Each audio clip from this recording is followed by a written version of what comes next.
두 분 모두 저희 고정 출연진인데 오늘은 두 분이 한 자리에서 코너 제목은 소년, 소녀를 만난다.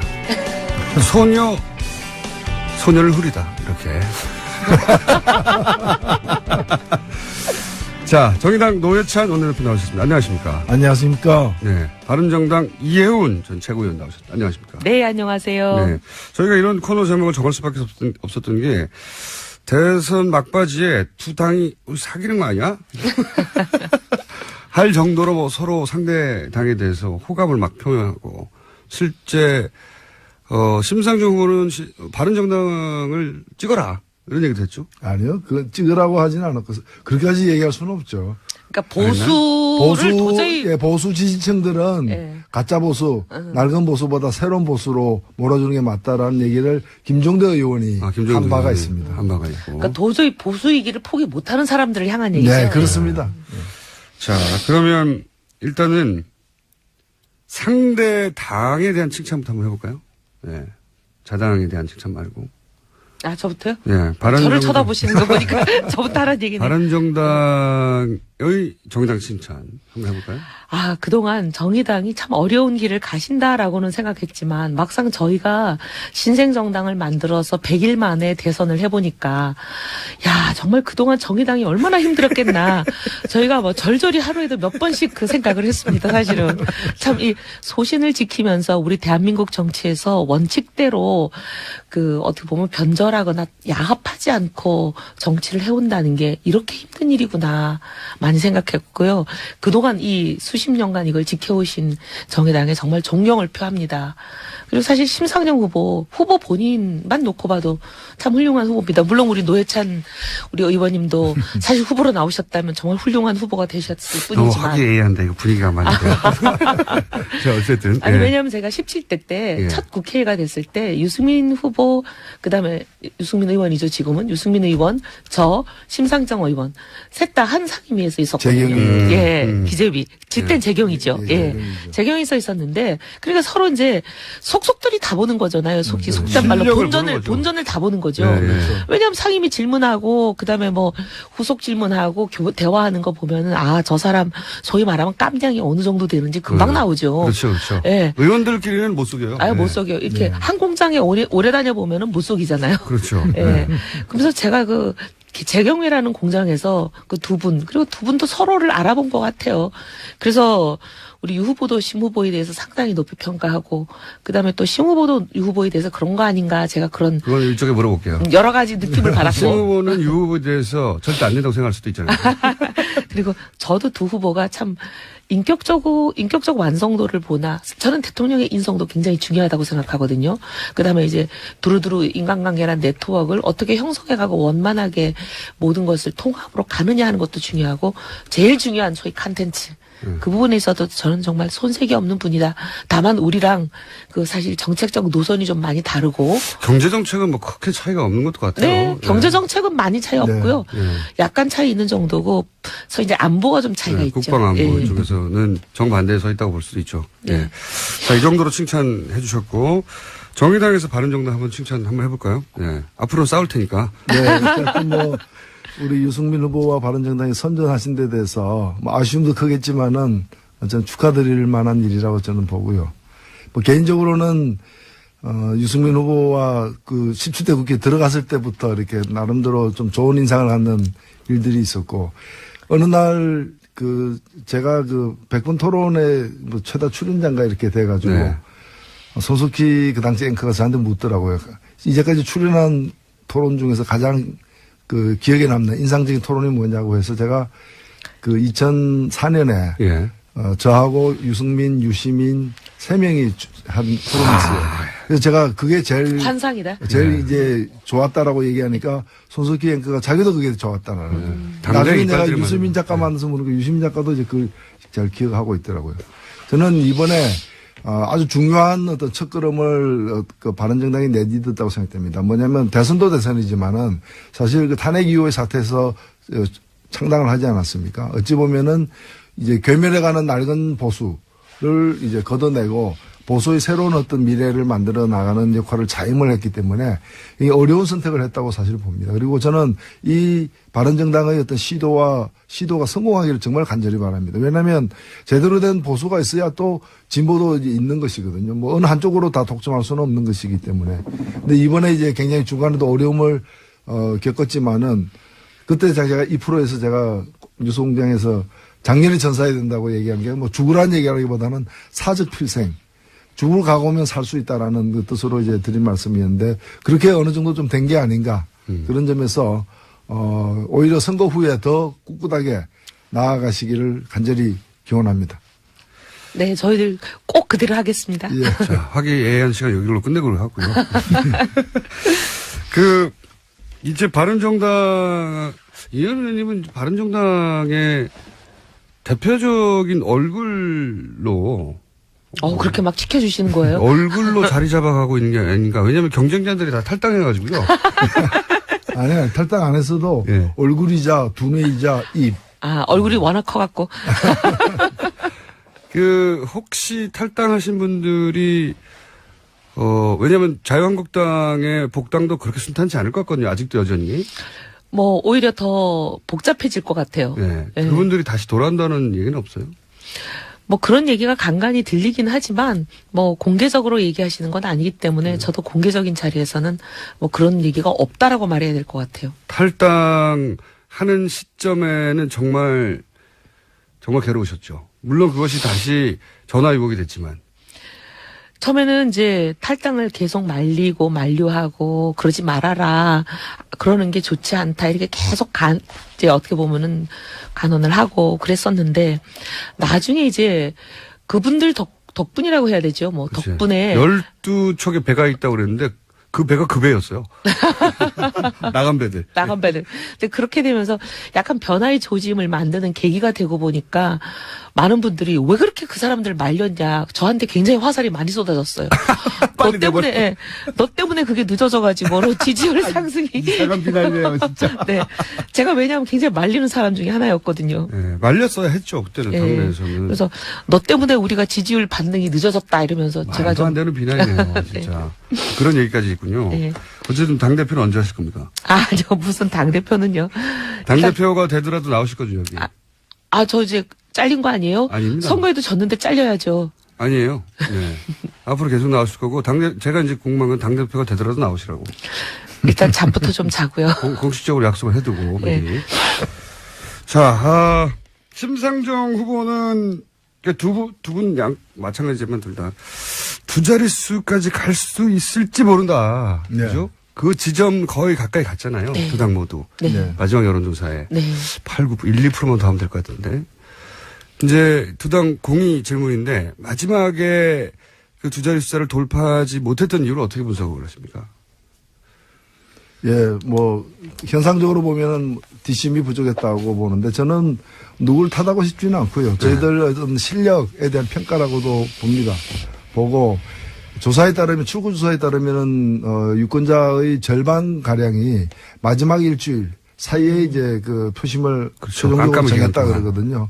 그러니까 저희들이 뭐 보유하고 있는 표를 뺏겠다기보다는 마지막에 더 얻어야 될 때 저희들이 뒷심이 딸려가지고 더 얻지 못했던 것이고 그것은 저희들이 무슨 큰 실수를 했다거나 그런 것보다는 이제까지 뭐 종합적인 어떤 그 평가 속에서 이제 표심도 결정하게 되기 때문에 저희들에게 좀 분발을 해야 되겠다. 다만 저희들이 얻은 것을 꼭 이렇게 그 득표율로만 볼 문제는 아니다 봅니다. 네. 이 득표율로 나타난 6.2%는 일종의 현찰입니다. 네. 저희들이 현찰만 받은 게 아니라 어음도 많이 받았습니다. 네. 그래서 이 어음은 아직 현금화되지는 않았지만은 미래에 현금화될 수도 있는 그런 지지까지 받았기 때문에 크게 낙담할 일은 아니라고 생각하고 있습니다. 오히려 출구조사 발표된 다음에 오히려 쏟아졌다면서 입금이.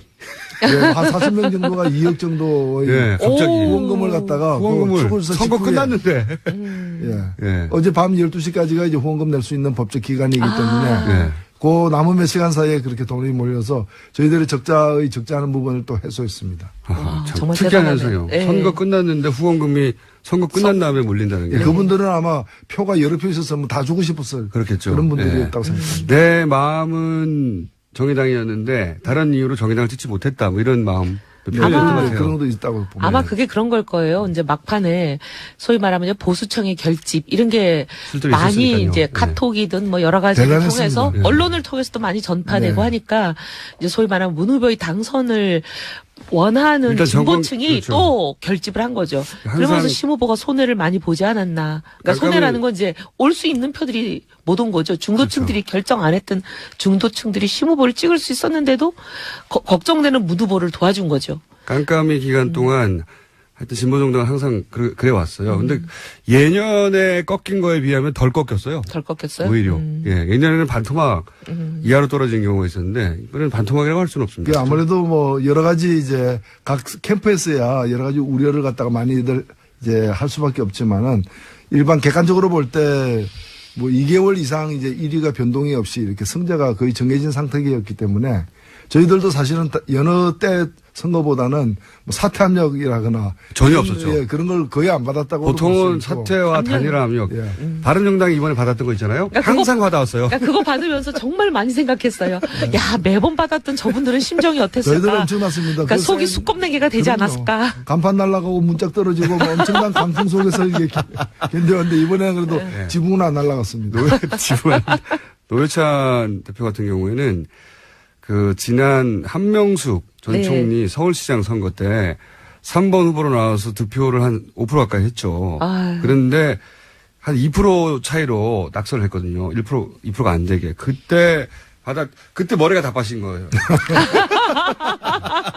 근데 사실은 예. 사실은 유권자들이 굉장히 전략적으로 사고하기 때문에 이미 유권자들이 많이 이제 저한테서 철수를 한 상황이었어요. 예. 제가 처음 출마 선언했을 때는 한 15% 나왔거든요. 네. 근데 불과 한 서너 달 사이에 그게 이제 그 3분의 1 빨리 이하로 나갔죠. 이렇게 떨어지는 거예요. 그러니까 그분들이 다 결집해서 이제 마음은 가버렸는데. 있지만은 예. 승리를 위해서 다른 후보 찍어야 되겠다고 다 가신 상태고 남은 분들은 사실은 설사 제가 사퇴하더라도 예. 그냥 투표 안 하면 안 했지 뭐 이런 골수 분들도 정의당 예. 지지자인데 네. 근데 어쨌든 이제 범진보 진영에서 그 책임을 노회찬 대표한테 물어서 한 6개월 정도는 두문불출하신 걸로 제가 기억합니다. 아니, 두문, 눈앞에 나가긴 했는데, 평생 먹을 욕을 상당 부분을 이제 먹었는데, 아, 그게 또 일생 동안에 먹는 욕이 정해져 있어요. 걱정 마세요. 앞으로 욕 드실 일 없어요. 아니요. 근데 이번에 보니까 또 뭐 벼룩을 간 얘기 했다고, 또 이렇게 또 엄청난 욕이 쏟아져가지고 제가, 아니, 막판에 보니까 소위 이제 자유한국당 지지자들이 막 카톡이랑 이런 걸 돌리는데 문 후보를 앞섰다. 그 여론조사 맞습니다. 보셨어요? 그 선거법 위반이에요. 여의도연구소. 여의도연구소 가짜 지점. 발이라고 하면서 그건 전 제가 보기에 허위 같아요. 그렇습니다. 근데 어쨌든 그건 신고가 됐기 때문에 저는 이건 수사의 대상이라고 생각하는데 그거를 막 일사불란하게 퍼뜨렸어요. 엄청나게 돌았습니다. 그러면서 네. 홍 후보가 0점 몇 프로 차이로 문 후보를 이길 수 있는 기회가 왔기 때문에 이건 모두 보수가 결집하라 그러니까 저희도 다 날아갔어요. 그랬겠죠. 네. 실제로 제가 부산에 가서도 그 카톡을 봤는데요. 네. 그 엄청나게 그냥 이제 홍 후보 캠프에서 공식적으로 보내지 않은 걸로 해가지고. 아는 것처럼 하면서도 네, 하면서도 실질적으로 그 뭐 내용은 그런- 그 인프라가 있죠. 예, 예. 그래가지고. 인프라 아시죠? 엄청나게 이제 뿌려대고, 그러니까 또 상대방에서도 이제 바삭 긴장하게 되고. 이제 네, 양쪽이 마치 서로 주고받으면서 시너지를 낸 거죠. 서로 카톡 결집이. 대첩처럼 이렇게. 네. 대첩. 이제 정의당 뭐랄까요, 이 겪어왔던 걸 압축적으로 고도로 겪었잖아요. 네, 저희가 이제 정말 압축적인 성장. 뭐, 고도. 정의당이 수십 년 겪어온 걸 저희가 100일 만에 겪었습니다. 사실 좀 길게 겪어야 되는데. 제가 보기에는 대선 진리를 알 수 이후에도- 있는데. 네, 대선 이후도 만만치 않아요. 정의당은 저는 이미 수십 년간 겪어왔기 때문에 대선 이후 추스리는 것도 빠를 텐데 바른정당은 만만치 않죠. 이게 이제 저희가 이제 처음 겪어보는 일이라 사실 이제 매뉴얼이 없어요. 어떻게 해야 될지. 네. 그러니까 좀 이제 또 겪어보면서 시행착오를 겪으면서 또 제가 보기엔 하겠죠. 노회찬 대표한테 가끔씩 전화해가지고 네. 저희가 팁을 좀 얻어야 될 것 이럴 때 같아요. 어떻게 돌파했느냐. 이럴 때 숨어 있어야 되느냐. 두부 불출해야 되냐? 그리고 이제 바른정당은 제가 참 아쉬운 게 여기 나오실 때부터 계속 유승민 후보 여기 나와야 된다고 뉴스공장 수도권 공략해야 된다고. 저도 사실은 굉장히 공감했는데 하여튼 뭐 아유 후보 스케줄이 그렇게 안 되다 보니까 근데 참 아쉬운 부분이에요. 딴 데 가서 며칠을 돌아다닐 걸 여기 한 30분 와서 다 만날 마지막 수 순간에 있는데. 깨달으신 것 같더라고요. 대구에 유승민 후보 지지층이 없다. 유승민 후보의 지지층은 여기에 젊은 층이다. 수도권에. 마지막 순간에 깨달으신 것 같아요. 그죠? 당에서도 그걸 깨닫지 않습니까? 저는 좀 일찍 깨달았는데 솔직히 말하면. 당에서도 자기 지지층이 어딘지 모르고 때리고 있었다.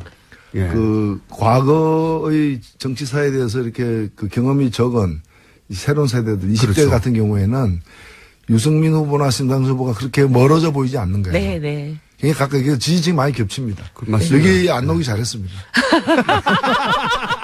이럴 수가. 드디어 이제 디스가 시작되네. 드디어 공격이 막 들어오네요. 수도권 20, 30대. 20, 30대도 보수층이 있거든요. 네, 분명히. 그럼요. 예. 그러니까 바른정당이 자유한국당, 새누리당 그 이전 시절부터 쭉 해왔던 보수층의 공략 기법. 그것에 매달리다 보니 다른 곳에 가서 때리고 있었던 거죠. 자기 사실은 이제 선거 후반에 이제 제가 일정 담당하는 일종의 보좌관 역할을 했는데요.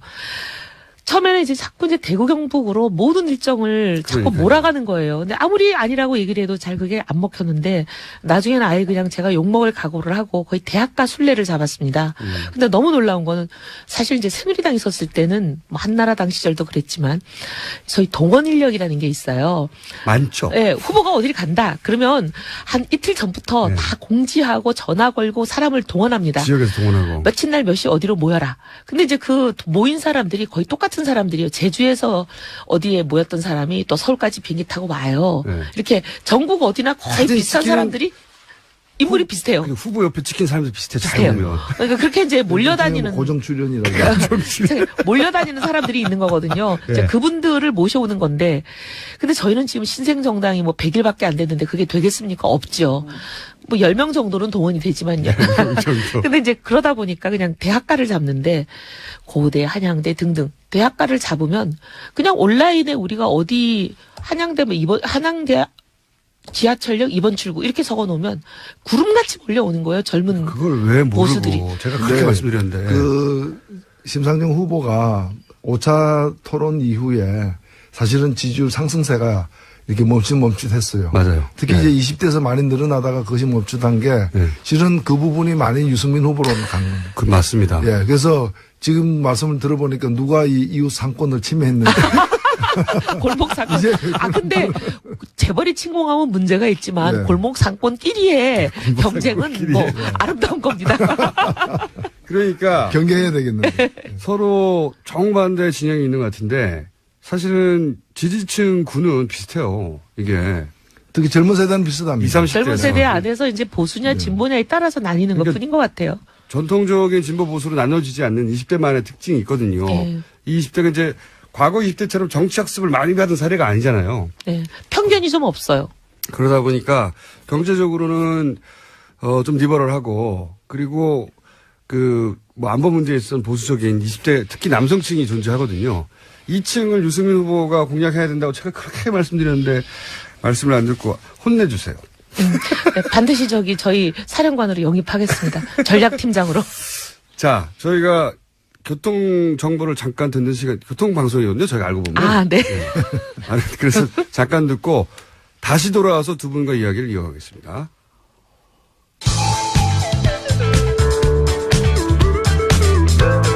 안녕하세요. 라디오는 TBS, 시사는 뉴스공장 김우준 짱.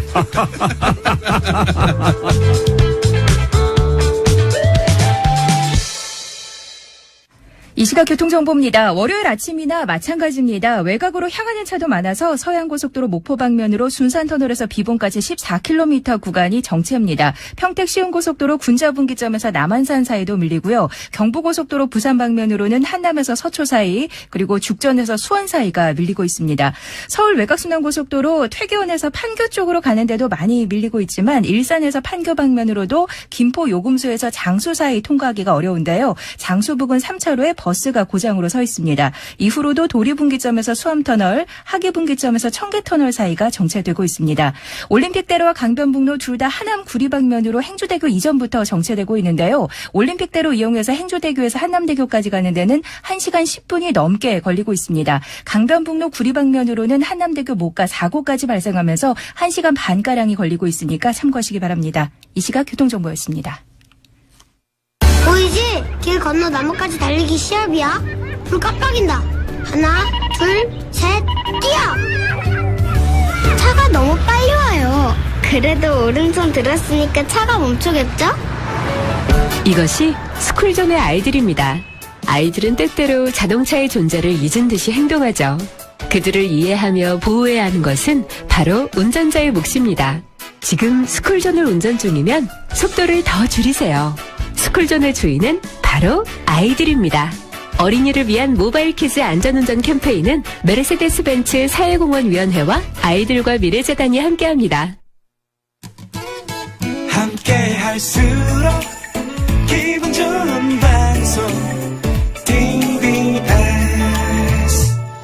FM. 가성비 타이어 안전운전의 동반자 비투어 타이어 협찬 서울 토피스 제공 8시 32분 교통정보입니다. 동부간선도로 성수 방면으로 수락지하차도부터 녹천교까지 또 월계 1교부터 용비교 사이로 각각 정체고요. 내부 순환로는 성수 방면으로 홍제램프부터 홍지문 터널까지 또 마장램프에서 성동 분기점 사이로도 밀립니다. 반대 성산 쪽으로는 기름램프에서 연희램프 사이로도 속도가 줄어 있고요. 국회대로가 여의도 방면으로 신월부터 목동교까지 이동하는 데만 40분이 넘게 걸리고 있습니다. 가성비 타이어 안전운전의 동반자 비투어 타이어 협찬이었습니다. 자, 콜라보 소녀를 만나다. 소녀를 후리다. 콜라보. 잘 아시는 이미 저희 방송을 들으시는 분들은 노회찬, 이혜훈 두 의원 나오셨는데, 이제는 이제 다른 당. 네. 일단 당선자, 이제 대통령이죠, 사실은. 대통령 당선에 대한 뭐랄까요, 덕담 한 번씩 해주시고, 아직은 첫날이니까 덕담 정도로 마무리하고, 그리고 나서 그 2번, 3번 당에 대해서, 전망, 정치인으로서 전망을 한번 냉정하게 짚어보는 시간도 가져볼까 합니다. 우선 문재인 당선자라고 하기도 그렇고, 오늘 바로 아니요, 대통령 됐어요. 대통령이죠, 이제. 됐어요, 네. 이제는. 선거관리위원회에서 저희 의결을 했으니까. 이제 대통령이요. 제가 문재인 대통령에 대한 어떤 덕담 혹은 당부 잠깐 해주시고, 예. 저는 뭐 어떻게 보면 이제 반대 진영에 있는 사람이지만 어쨌든 이렇게 압도적인 표차로 당선된 대한민국의 대통령이니만큼 축하드리고요. 그리고 꼭 좀 해주셨으면 하는 게 지금 나라가 갈래갈래 찢어졌잖아요. 예, 꼭 예. 통합해 주시길 바랍니다. 공언하신 대로 정부도 통합정부 그리고 국회와의 관계에 있어서도 대결적인 관계보다는 협치를 꼭 이루어주셨으면 좋겠고 또 하나는 이제 지금 당장 바로 인사청문회나 각종 장관 총리 임명이 들어가야 그렇죠. 되잖아요. 근데 그런 부분에서 제발 우리 야당이 뭐 발목 잡는다 이런 얘기 듣지 않게 우리도 정말 기꺼이 통과시켜 줄 수 있는 그런 사람들로 좀 내정을 좀 해줬으면 좋겠습니다. 혹시 바른정당 누군가 입각제가 들어오면 바른정당 그럴 리가 있겠어요? 아니 근데 그럴지도 몰라요. 그럴지도 몰라요. 예를 들어서 의원님한테 아유 저한테 그럴 리가 없을 테니까. 예를 들어서 네. 온다면요. 할 수 없이 받아들입니까? 기도해 보겠습니다.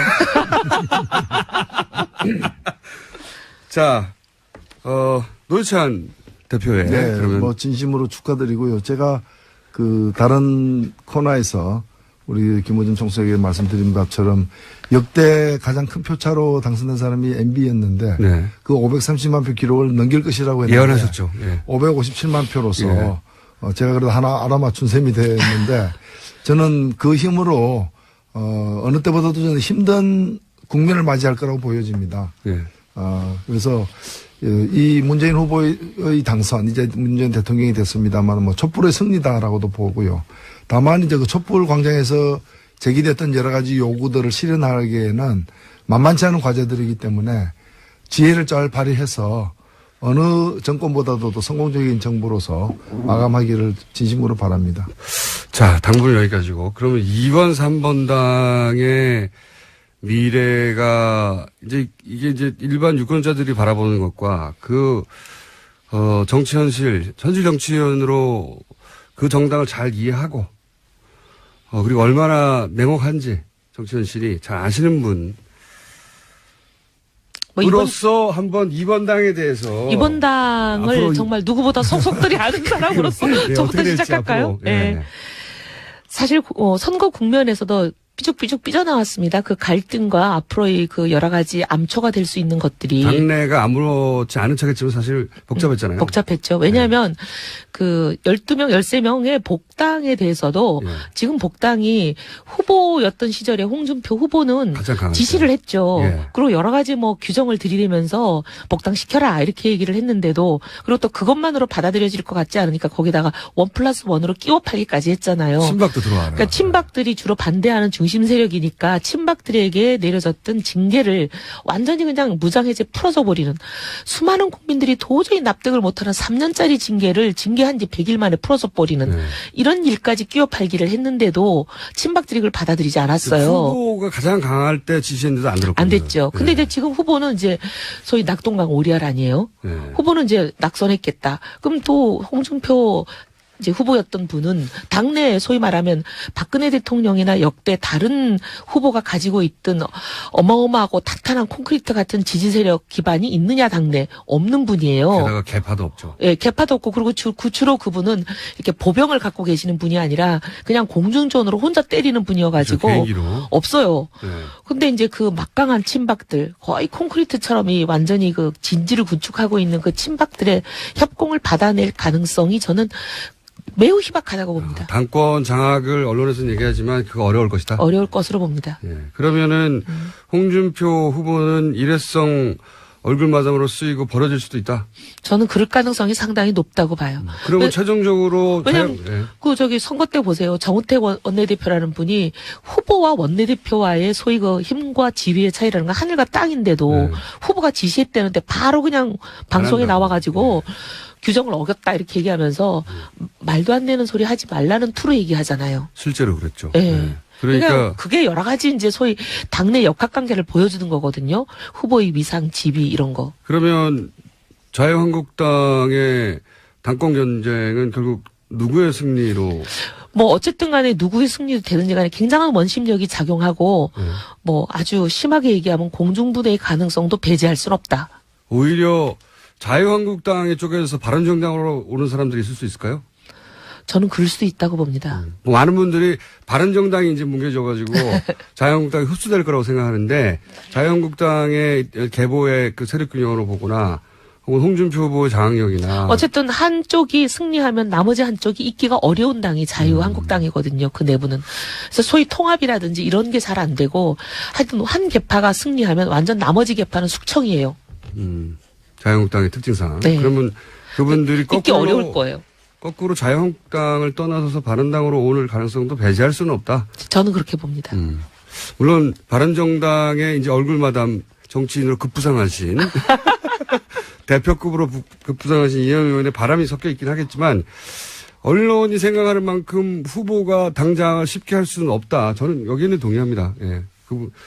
홍준표 후보가 계보도 없고요. 따르는 국회의원이라고 해봐야 뭐 한두 손 꼽을까 정도거든요. 네, 예. 국회의원도 아니고 이제 가장 그 핵심 직계로 알려져 있는 엘모 전 의원도 지금 전 의원이죠. 전 의원이죠. 현 의원이 아니거든요. 그리고 이제 핵심 인물들이라고 해봐야 다 지금 도지사 할 때 네. 그때 같이 했던 분들인데 그분들은 도저히 못 겠거든요. 예. 자, 그런 전망. 자, 그러면 3번 국민의당에 대한 전망은 노회찬 대표한테 한번 들어보겠습니다. 어떻게 보십니까? 냉정하게 보시면. 우리 예. 이번에 대해서도 하실 말씀이 좀 있으실 것 같아요. 예, 저는 뭐 잠깐만 간단하게 말씀드리면은 아마 이제 그 우리 오케이 목장의 결투라고 이 영화가 있는데 자유한국당이 뭐 6% 예. 이렇게 얻으면서 실망하는 분들도 걱정하는 분들도 많은데 견고한 보수층의 어떤 지금 상태를 보여주기도 하지만 제가 볼 때는 홍 후보가 저렇게 그 표를 많이 얻은 것은 홍 후보 자신과 네. 또 이 자유한국당에 대한 뭐 최대 형벌이 아닌가. 최대 형벌. 왜냐하면 거꾸로 형벌이다. 예, 이게 앞으로 뭐 그 집단 난투국처럼 그 당에서 끊임없는 아마 이제까지 본 것은 아무것도 아니다. 이제 막장의 어떤 진술을 보여주겠다. 뭐 이렇게 앞으로 보여질 그 눈에 뻔한 거고요. 네. 국민의당 같은 경우에는 뭐 제가 다른 당을 갖다가 함부로 언급하기 힘듭니다만은 이번 득표 결과가 당이 과연 온전히 유지될 것인가에 대한 그런 걱정을 내외에 불러일으키는 것 같고요. 네. 특히 호남에서의 참패가 호남의 기반을 둔 그 당내 정치인들 지역구는 거의 다 호남이거든요. 맞습니다. 그래서 김성식 의원 하나 말고는 다 그런 거 아닌가요? 다 그렇습니다. 그렇죠. 예, 그래서 굉장히 많이 흔들리게 되지 않을까. 이게 사실은 그 이질적인 게 마치 자갈과 모래가 섞인 건데 그걸 이제까지 단단하게 만들어준 거는 시멘트의 역할이었는데 시멘트가 이번에 사실은 뭐 그렇게 크게 패배하면서 빠져나가면서 모래하고 그 자갈만 남으면은 모래만 있는 것보다도 못하잖아요. 그 계속해서 흔들리게 되니까. 어쩜 저런 비유들이 생각나는지 말이죠. 네. 아니 뭐 자연과학에 대한 어떤 약간의 지식만 있으면 알죠. 저는 현장의 경험인 줄 알았는데 자연과학이에요. 자연 현상이기 때문에. 아, 노동 현장에서. 예, 저는 노동 현장에서 현장 경험인 줄 알았는데 이게 이론이시구나. 예. 국민의당도 어렵겠죠. 자유한국당은 그나마 텃밭을 지켰는데, 예, 그게 좋은 의미로든 나쁜 의미로든 지켰는데, 국민의당은 이제 텃밭이라고 하는 곳에서 무너졌으니까요. 예. 명분 싸움에서도 안철수 후보도 참 큰 곤욕에 치를 가능성이 높습니다. 이제 안 후보 입장에서는 사실 21% 정도 되는 지지율이기 때문에 어떻게 보면 참 미래가 암울하죠. 그래서 제가 걱정되는 것은 그런 이제 난장판이 될 자유한국당도 그렇고 또는 이제 당이 이제 기반이 흔들리는 이제 국민의당도 그렇고 이것을 내부적으로 풀다가 잘 안 풀릴 수밖에 없는 상황에서 오히려 이것을 갖다가 이제 떼쓰는 정치식으로 해가지고 왜냐하면은 지금 이 민주당 하나 가지고 하나만 혼자의 힘만 가지고 그쵸. 전국을 이렇게 헤쳐나가기가 특히 국회 안에서 힘들지 않습니까? 네. 그렇게 되면은 자신들의 어떤 내부적 위기를 갖다가 그런 그 전국의 큰 관계 속에서 풀기 위해서 적을 바깥에 북한 같은 전략이네요. 뭘 안 해주면 뭘 안 한다는 식으로 해가지고 사사건건을 이렇게 발목을 오히려 잡는 더 소위 그런 벼랑 끝 역할을 할 전술이네. 가능성도 굉장히 높아집니다. 맞습니다. 존재감을 드러내기 위해서.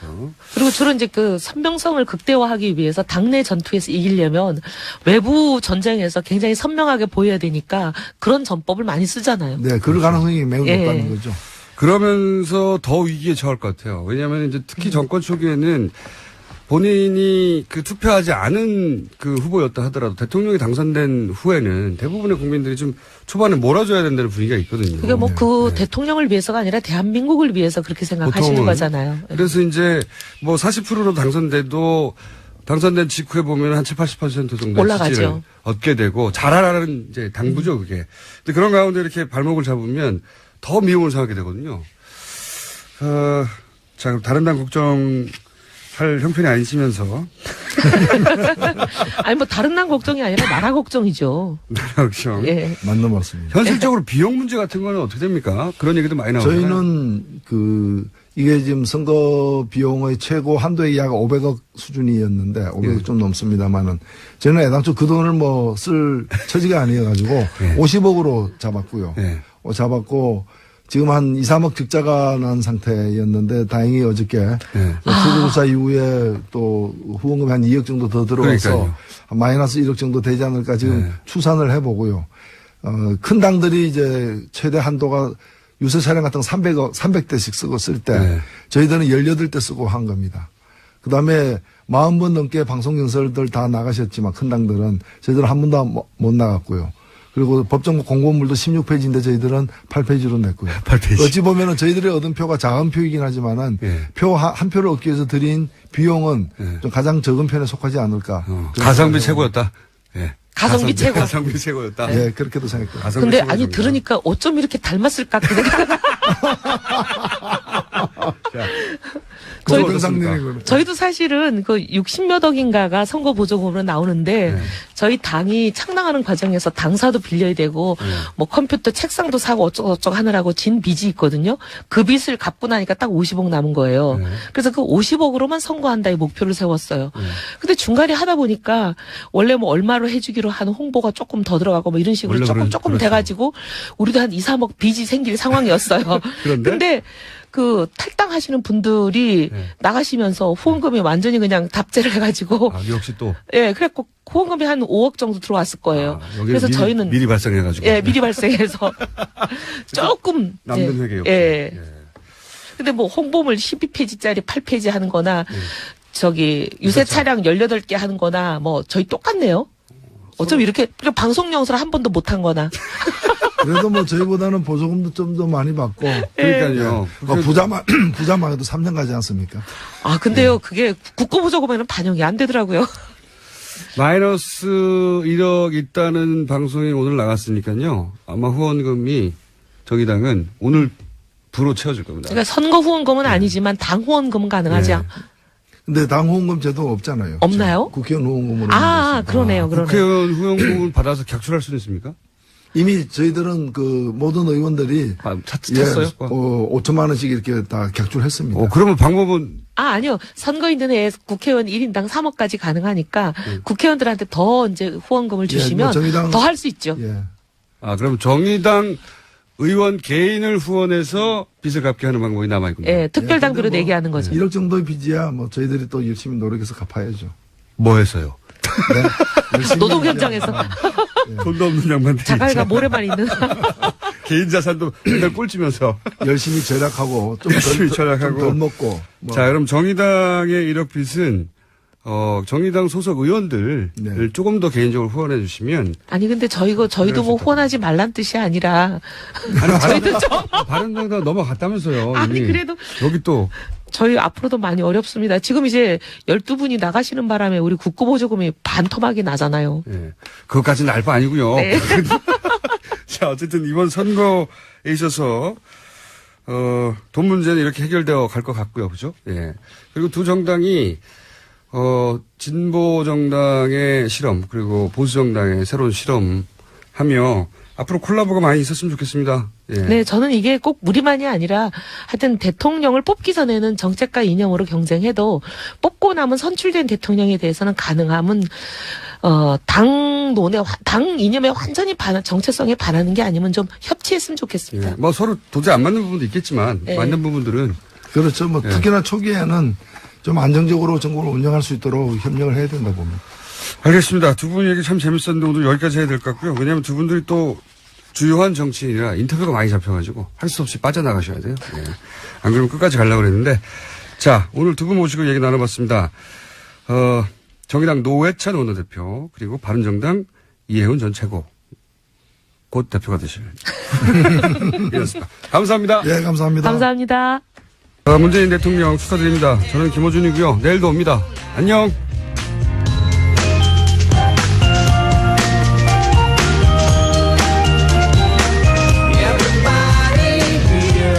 이제 속속들이 다 보는 거잖아요. 속단 말로 본전을 다 보는 거죠. 네, 네. 왜냐하면 상임위 질문하고 그다음에 뭐 후속 질문하고 대화하는 거 보면은 저 사람 소위 말하면 깜냥이 어느 정도 되는지 금방 나오죠. 그렇죠, 그렇죠. 네. 의원들끼리는 못 속여요. 못 속여. 이렇게 한 공장에 오래 다녀 보면은 못 속이잖아요. 그렇죠. 네.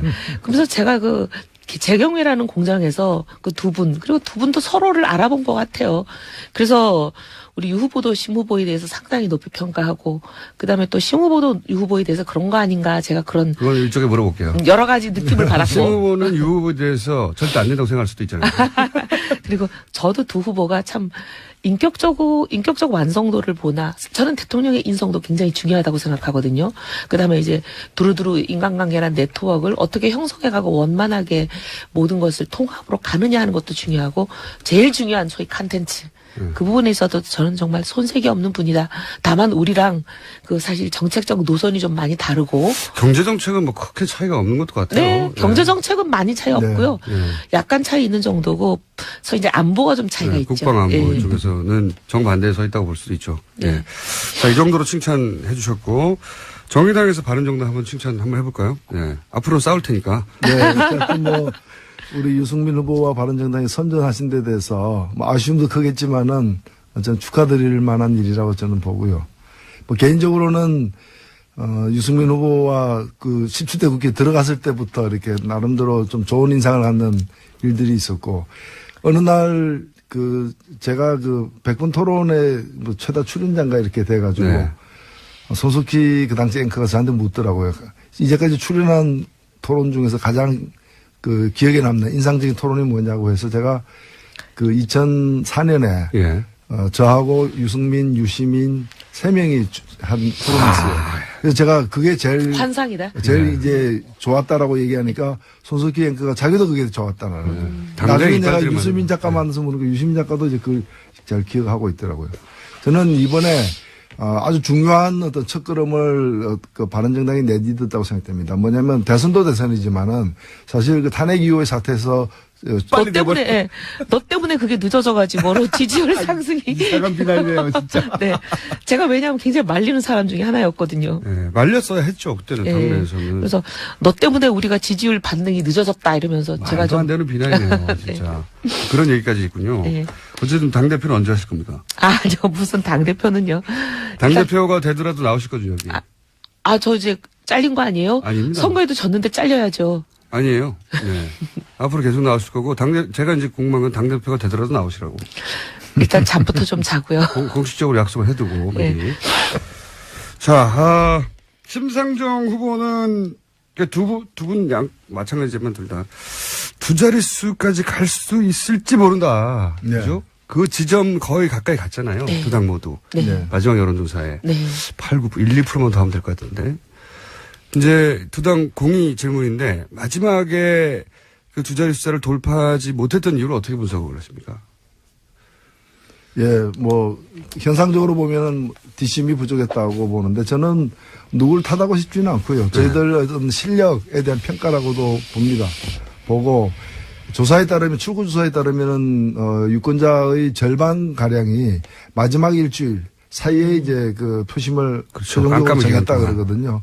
그러니까 저희들이 뭐 보유하고 있는 표를 뺏겠다기보다는 마지막에 더 얻어야 될 때 저희들이 뒷심이 딸려가지고 더 얻지 못했던 것이고 그것은 저희들이 무슨 큰 실수를 했다거나 그런 것보다는 이제까지 뭐 종합적인 어떤 그 평가 속에서 이제 표심도 결정하게 되기 때문에 저희들에게 좀 분발을 해야 되겠다. 다만 저희들이 얻은 것을 꼭 이렇게 그 득표율로만 볼 문제는 아니다 봅니다. 네. 이 득표율로 나타난 6.2%는 일종의 현찰입니다. 네. 저희들이 현찰만 받은 게 아니라 어음도 많이 받았습니다. 네. 그래서 이 어음은 아직 현금화되지는 않았지만은 미래에 현금화될 수도 있는 그런 지지까지 받았기 때문에 크게 낙담할 일은 아니라고 생각하고 오히려 그 출구조사 발표된 다음에 오히려 쏟아졌다면서 입금이.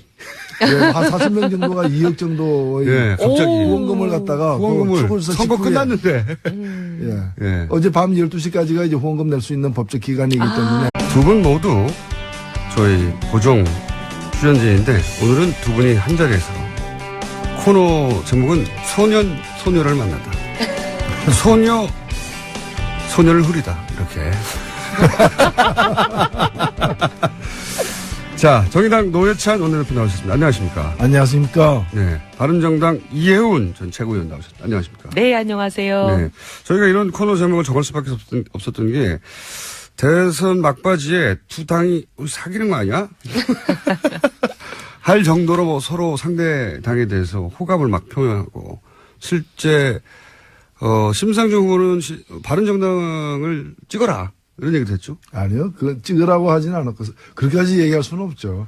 그러니까 보수 지지층들은 가짜 보수, 낡은 보수보다 새로운 보수로 몰아주는 게 맞다라는 얘기를 김종대 의원이 한 바가 있습니다. 한 바가 있고. 그러니까 도저히 보수이기를 포기 못하는 사람들을 향한 얘기죠. 네, 그렇습니다. 자, 그러면 일단은 상대 당에 대한 칭찬부터 한번 해볼까요? 네. 자당에 대한 칭찬 말고. 저부터요? 네. 저를 쳐다보시는 거 보니까 저부터 하라는 얘기네요. 바른정당의 정의당 칭찬 한번 해볼까요?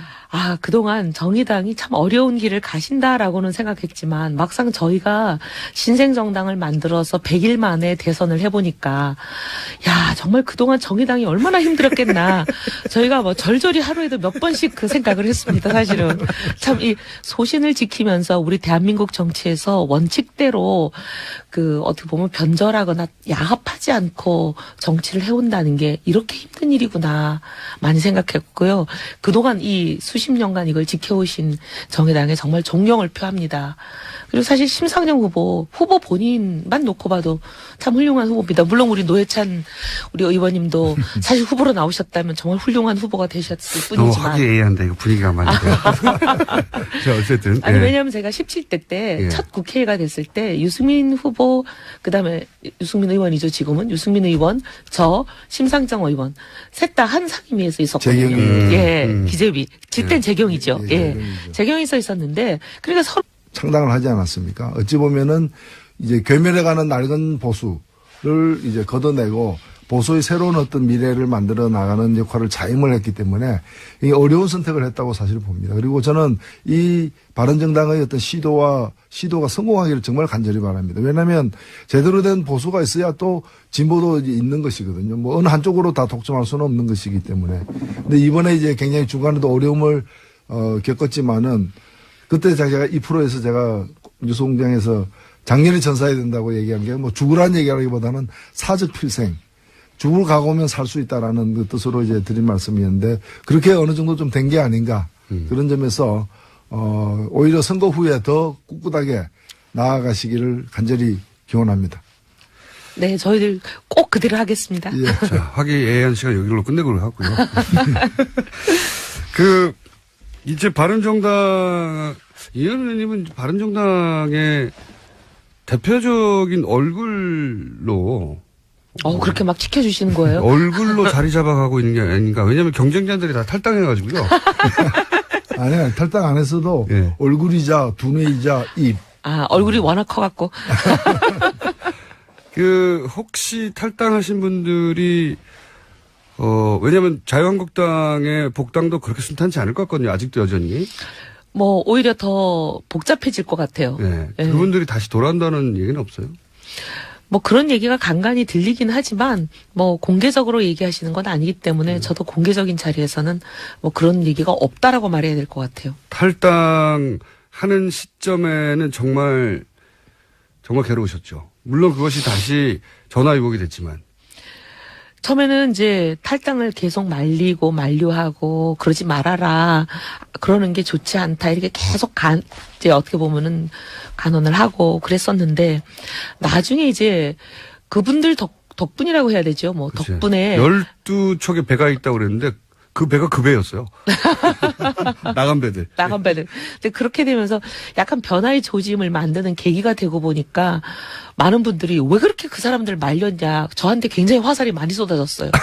네. 그 남은 몇 시간 사이에 그렇게 돈이 몰려서 저희들이 적자하는 부분을 또 해소했습니다. 참 정말 특이한 대단하네. 현상이요. 예. 선거 끝났는데 후원금이 선거 끝난 다음에 몰린다는 게. 그분들은 아마 표가 여러 표 있었으면 다 주고 싶었어요. 그렇겠죠. 그런 분들이 예. 있다고 생각합니다. 내 마음은 정의당이었는데 다른 이유로 정의당을 찍지 못했다. 뭐 이런 마음. 표현이 아마 있는 것 같아요. 그런 것도 있다고 봅니다. 아마 그게 그런 걸 거예요. 이제 막판에 소위 말하면 보수청의 결집 이런 게 실제로 많이 있었으니까요. 이제 네. 카톡이든 뭐 여러 가지를 대단했습니다. 통해서 네. 언론을 통해서도 많이 전파되고 네. 하니까 이제 소위 말하면 문 후보의 당선을 원하는 일단 정권- 진보층이 그렇죠. 또 결집을 한 거죠. 항상- 그러면서 심 후보가 손해를 많이 보지 않았나. 그러니까 손해라는 건 이제 올 수 있는 표들이 못 온 거죠. 중도층들이 그렇죠. 결정 안 했던 중도층들이 심 후보를 찍을 수 있었는데도 걱정되는 문 후보를 도와준 거죠. 깜깜이 기간 동안 하여튼 진보정당은 항상 그래 왔어요. 근데 예년에 꺾인 거에 비하면 덜 꺾였어요. 덜 꺾였어요? 오히려. 예. 예년에는 반토막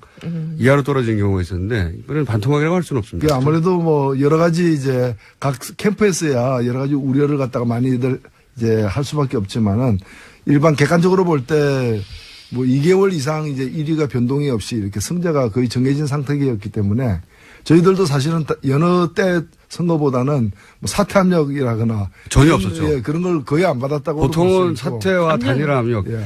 바른정당이 이번에 받았던 거 있잖아요. 그러니까 항상 받아왔어요. 그러니까 그거 받으면서 정말 많이 생각했어요. 야, 매번 받았던 저분들은 심정이 저희들은 어땠을까? 엄청났습니다. 그러니까 그 속이 사이- 수껍내기가 되지 그럼요. 않았을까? 간판 날아가고 문짝 떨어지고 뭐 엄청난 강풍 속에서 이게 견뎌왔는데 이번에는 그래도 네. 지붕은 안 날아갔습니다. 노회찬 대표 같은 경우에는 그 지난 한명숙 전 네. 총리 서울시장 선거 때 3번 후보로 나와서 득표를 한 5% 가까이 했죠. 아유. 그런데 한 2% 차이로 낙선을 했거든요. 2%가 안 되게. 그때 머리가 다 빠진 거예요. 근데 사실은 유권자들이 굉장히 전략적으로 사고하기 때문에 이미 유권자들이 많이 이제 저한테서 철수를 한 상황이었어요. 예. 제가 처음 출마 선언했을 때는 한 15% 남았거든요. 네. 근데 불과 한 서너 달 사이에 그게 이제 그 3분의 1 나갔죠. 이하로 이렇게 떨어지는 거예요. 그러니까 그분들이 다 결집해서 이제 마음